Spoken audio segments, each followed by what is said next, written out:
เจ้าสวัสดีเนาะมื้อนี้เราสิพามาเฮ็ดออลามนกเนาะจะเฮ็ดสูตรหลวงพระบางเลยเดี๋ยวเราไปเบิ่งกันเลยเนาะเรามีมะเขือแล้วก็ยอดผักและกะหล่ำปีเนาะที่เราปลูกไว้อยู่สวนนั่นแหละหลังจากเราล้างทำความสะอาดผักมันอย่างต่างแล้วเนาะเดี๋ยวจะเอาไปต้มกันเนาะต้มใส่หม้อเลยเนาะเอาข้างหม้อปาไว้น้ำฝนแล้วเอามาใส่เลยนกตัวเดียวเดี๋ยวเราจะเอาผักเอามีมาใส่เนาะตอนนี้ก็กำลัง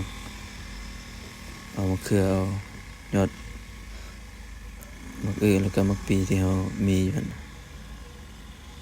องค์ประกอบหลายอย่างก็มาใส่หมดแล้วเนาะแล้วก็หลังจากนั้นเราต้มกาว่ามันเปื่อยแล้วจึงนั้นจะเอาออกมาตำอีกตึมบัดนึงเนาะหลังจากมันเปื่อยแล้วจะเท้าออกมาใส่หม้อแล้วก็มาใส่โคกแล้วก็สิตำอีกแซ่บๆเลยเนาะที่ตามเบิ่งตอนต่อไปเลย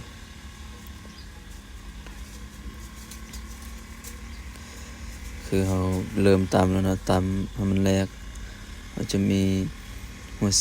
เราจะมีมะแคนแล้วเนาะเราตำก่อนนั่นแหละถ้าออลามนี่บ่มีมะแคนนี่ถือว่าบ่แม่นออลามเลยสูตรหลวงพระบางกับอีกอันหนึ่งขาดบ่ได้ก็คือสิคานเนาะแต่เราบ่มีสิคาน